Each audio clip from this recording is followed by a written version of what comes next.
ప్రస్తుతం ఇక్కడ లోకల్ గొడవ అయితే జరిగింది. ఇద్దరు రివెంజ్ కోసం గొడవ పడ్డారని కూడా పూర్తిగా తెలుస్తుంది. తేజస్ అనే వ్యక్తిని సిద్ధు మరి అతనితో ఉన్న స్నేహితుడు నిందితులు ఇద్దరు కలిసి అర్ధరాత్రి వేళ తేజస్ వాళ్ళ ఇంటికి వెళ్ళి మరి అతి దారుణంగా హత్య చేశారు. ప్రస్తుతం వాళ్ళ ఇల్లు కూడా పక్కనే ఉంది.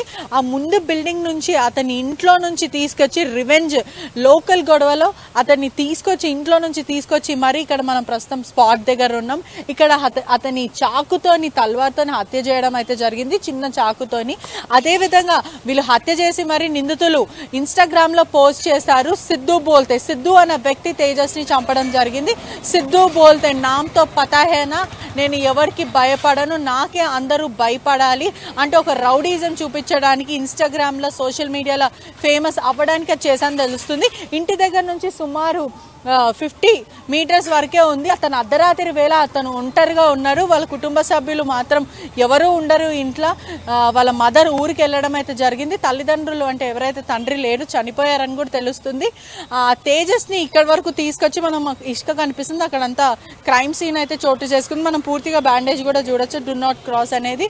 ఇన్వెస్టిగేషన్ భాగంగా పోలీసులు ఇది కట్టడం అయితే జరిగింది, బ్యాన్ అని పెట్టడం జరిగింది. పూర్తిగా కూడా అతి దారుణంగా క్రూయల్ గా అతన్ని చంపడం జరిగింది. ఇక్కడ ఉన్న వాచపల్లి ప్రజలు కూడా భయప్రాంతులకు గురవుతున్నారని చెప్పొచ్చు. అర్ధరాత్రి వేళ ఒక మనిషిని తన ఇంట్లో నుంచే బయటికి తీసుకొచ్చి వెంటాడి తరిమి అతి దారుణంగా హత్య చేశారని కూడా పూర్తిగా తెలుస్తుంది. ఇదంతా కూడా ఫేమస్ అవ్వడానికి రివెంజ్, మేము ఒక రౌడీలం అన్నట్టు ఇన్స్టాగ్రామ్ లో వాళ్ళే చంపి వాళ్ళే ఇన్స్టాగ్రామ్ లో పోస్ట్ చేయడం జరిగింది. వాళ్ళ చేతు కూడా పూర్తిగా రక్తం అడుగులుంది, మొత్తం రక్తంతో నిండిపోయినప్పటికీ కూడా చాకు పట్టుకొని నేను ఎవరికి బెదరను, నాకే అందరూ బెదరాలి, నా పేరు సిద్ధు, సిద్ధు బోల్తే నామ్తో సునా హువానా అంటూ ఒక ఇన్స్టాగ్రామ్ లా రక్త చరిత్ర పాట పెట్టుకుంటూ అతనికి అతనే హీరోయిజం చూపించుకుంటూ ఎలివేషన్ ఇవ్వడం అయితే జరిగింది. పోలీసులు అయితే ఈ కేసుని దర్యాప్తు చేస్తున్నారు. 4 టీమ్స్ గా విడిపోయి నిందితుల కోసం ఎవరైతే సిద్ధు ఉన్నారో అతని స్నేహితుల కోసం గాలిస్తున్నట్టు కూడా తెలుస్తుంది. మర్డర్ చేసి ఇన్స్టాగ్రామ్ లో పోస్ట్ చేసి వాళ్ళు పరారైపోయారని కూడా పూర్తిగా తెలుస్తుంది. తేజస్ వాళ్ళ మదర్ కి మాత్రం ఇన్ఫార్మ్ చేశారు. వాళ్ళ మదర్ ఊరికి వెళ్ళింది, తేజస్ మాత్రమే ఒంటరిగా ఇంట్లో ఉన్నారు అని కూడా తెలుస్తుంది. స్థానికంగా కూడా తేజస్ ఇంట్లో చాలా తక్కువ ఉంటాడు, వాళ్ళ మదర్ ఉంటుంది. అప్పుడప్పుడు వాళ్ళ మదర్ బయటకు వెళ్తూ ఉంటుంది. కానీ తేజస్ ఉన్న సమయంలో ఎవరెవరు అబ్బాయిలు వస్తుంటారు, ఇదంతా ఫ్యామిలీ ఉండే రెసిడెన్షియల్ ఏరియా, ఇక్కడికి మాత్రం అబ్బాయిలు వస్తుంటారు. మాకు కూడా ఇబ్బందిగా ఉంటుంది, చాలా మంది వస్తూ పోతుంటారు.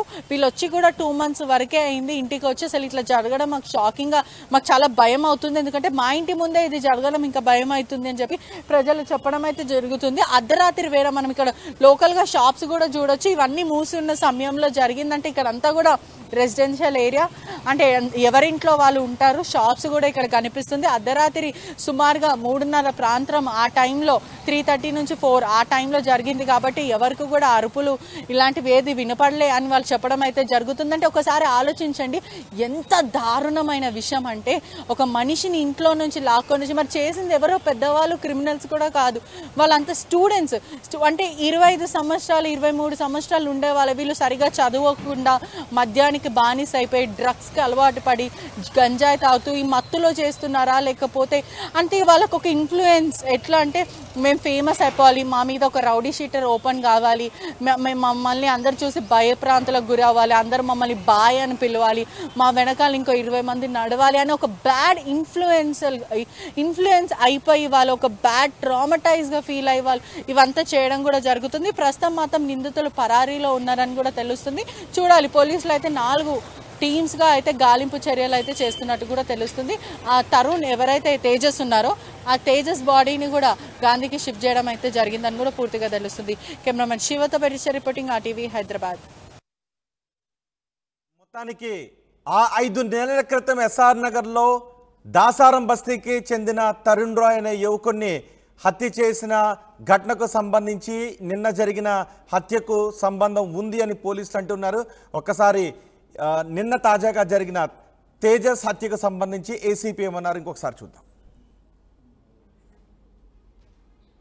4 o'clock ప్రాంతంలో ఇన్ఫర్మేషన్ వచ్చింది, ఒక మర్డర్ అయిందని చెప్పేసి సీన్కు మన Bachupally inspector, Venkatareddy inspector, Allampudi inspector అందరం వచ్చింది. ఇక్కడ ప్రగతి నగర్ చెరువు దగ్గర మహేష్ అని చెప్పి రూమ్ కిరాయి తీసుకొని ఉంటున్నాడు. దాంట్లో తేజు అని చెప్పేసి మన క్రైమ్ నెంబర్ గతంలో ఎస్ఆర్ నగర్లో క్రైమ్ నెంబర్లో ఇన్వాల్వ్మెంట్ ఉన్నది. ఆ మర్డర్ కేసులో ఉన్న వ్యక్తి ఇక్కడికి వచ్చి ఉంటున్నాడు.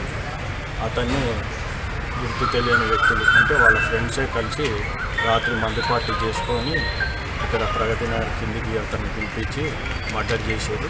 ఇది రివెంజ్ మర్డర్ లాగా కనిపిస్తుంది. ఇన్వెస్టిగేషన్ చేసి వాళ్ళని పట్టుకుంటాము, త్వరలో అరెస్ట్ చేస్తాము. హత్య కేసులో ఎంతమంది పాల్గొన్నారు సార్ సుమారుగా? హత్య కేసులో ఇప్పుడు మన ఇన్వెస్టిగేషన్లో తెలిసింది ఏంటంటే 4 మెంబర్స్ మరియు ఇతరులు ఉన్నట్టు తెలుస్తుంది. ఆ 4 కూడా వీళ్ళ ఫ్రెండ్సే అందరూ. ఆ 4 ఫ్రెండ్స్ నమ్మించి ఇతను కిందికి తీసుకొచ్చి మందు దాటి పొడిచి చంపారని తెలుస్తుంది. పరిశోధనలో ఉంది. ఇన్వెస్టిగేషన్ కంప్లీట్ చేసినాక ఇంకా నిజాలు తెలుస్తుంది. డెడ్ బాడీ మీద ఎన్ని కత్తిపోతుంది?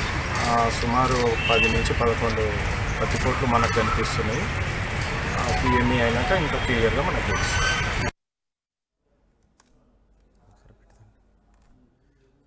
ప్రగతి నగర్లో జరిగిన హత్య కేసును పోలీసులు కారణాలేంటో కనుక్కుంటున్నారు. ప్రగతి నగర్లో జరిగిన హత్యకు కొన్ని నెలల క్రితం ఎస్ఆర్ నగర్లో జరిగిన హత్యకు సంబంధం ఉంది అని పోలీసులు చెప్తున్నారు. ప్రగతి నగర్లో అర్ధరాత్రి హత్య జరిగింది. అత్యంత కిరాతకంగా చంపి తేజస్ అనే యువకును చంపి ఆ కత్తులతో రక్తపు మరకలతో ఫోటోలు దిగారు నిందితులు. అంతేకాదు నవ్వుకుంటూ వాళ్ళు వాటిని ఇన్స్టాగ్రామ్లో పోస్ట్ చేశారు. ప్రగతి నగర్ మర్డర్ వెనుక ఎస్ఆర్ నగర్ గ్యాంగ్ ఉందని పోలీసులు చెప్తున్నారు. పాత కక్షల నేపథ్యంలోని హత్య జరిగినట్టుగా పోలీసులు చెప్తున్నారు. 5 నెలల క్రితం ఎస్ఆర్ నగర్లోని దాసారం బస్తీకి చెందిన తరుణ్ రాయ్ అనే యువకుని దారుణంగా రాళ్లతో కొట్టి చంపేశారు. ఆ కేసులో ప్రస్తుతం హత్యకు గురైన తేజస్ A3గా ఉన్నాడు. 2 నెలల క్రితం బెయిల్పై విడుదలయ్యాడు. ఎస్ఆర్ నగర్ను వదిలేసి వేరే చోటకి కూకటపల్లి ఏరియాలోకి ప్రగతి నగర్ ఏరియాలోకి వెళ్ళి అక్కడ తలదాచుకుంటున్నాడు. అయితే రాత్రి తేజస్ ఇంటిలో నుంచి అతన్ని బయటకు తీసుకొని వచ్చి అత్యంత కిరాతకంగా చంపేశారు. మా ప్రతినిధి పెట్రిషా ఏసీపీతో మాట్లాడారు. ఒకసారి ఏసీపీ ఏమంటున్నారో చూద్దాం. పోలీస్ స్టేషన్ పరిధిలో దారుణం చోటు చేసుకుంది.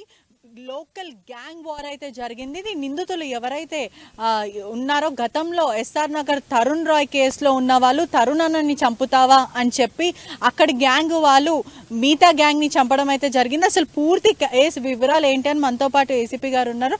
నమస్తే సార్. ఏంటి సార్ ఇది? తరుణ్ గతంలో ఎస్ఆర్ నగర్ లో చాలా హల్చల్ జరిగింది. తరుణ్ అన్న వ్యక్తిని అతి దారుణంగా బండరాయితో మోది మరీ చంపారు. అదే విధంగా తరుణ్ గ్యాంగ్ కి చెందిన వాళ్ళు మా అన్నని చంపుతావా అని చెప్పి ఇంకొక వ్యక్తిని తేజస్ అన్న వ్యక్తిని చంపడం జరిగింది ఈ రోజు బాచుపల్లి. అసలు ఏం జరిగింది? ఇదంతా గ్యాంగ్ వార్ ఏంటి? ఇది గతంలో 2023లో మనకు ఎస్ఆర్ నగర్లో తరుణ్ రాయ్ అని చెప్పి రౌడీ షీటరు అతను మర్డర్ అయిండు. అది అందరికీ తెలిసిన విషయమే. అందులో ముద్దాయి A3 తేజస్ సాయి అని చెప్పేసి రీసెంట్లీగా 2 నెలల క్రితం జైలు నుంచి బయటకు వచ్చి ఎస్ఆర్ నగర్లో ఉంటే నాకు డేంజర్ అని చెప్పి ఆయన వచ్చి ప్రగతి నగర్లో కొత్తగా రూమ్ తీసుకొని ఉంటుండు, ఎవరికి తెలియదు. అటువంటి వ్యక్తి దగ్గరికి శివప్ప అని ఒక ఫ్రెండ్ లాగా వచ్చి ఫ్రెండ్షిప్ చేసుకొని ఒక 4 రోజుల నుంచి వాళ్ళ ఇంట్లోనే తాగుతూ పడుకొని ఉన్నాడు. అతను బాగా తాగిన క్షణంలో కిందికి వచ్చిన సమయంలో అతని ఫ్రెండ్స్కు ఇన్ఫర్మేషన్ ఇచ్చిండు.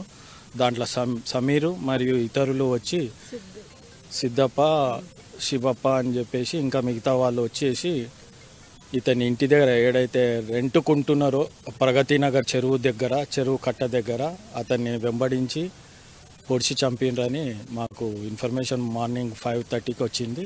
వెంబడే మేము ఇన్స్పెక్టర్ అందరూ క్లూస్ టీము డాగ్స్ టీము అందరం కలిసి తీసుకొని పోయినాము. డెడ్ బాడీ పోస్ట్మార్టంకి పంపించినాము. ఇందులో నిందితులు ఎవరిని విడిచేది లేదు.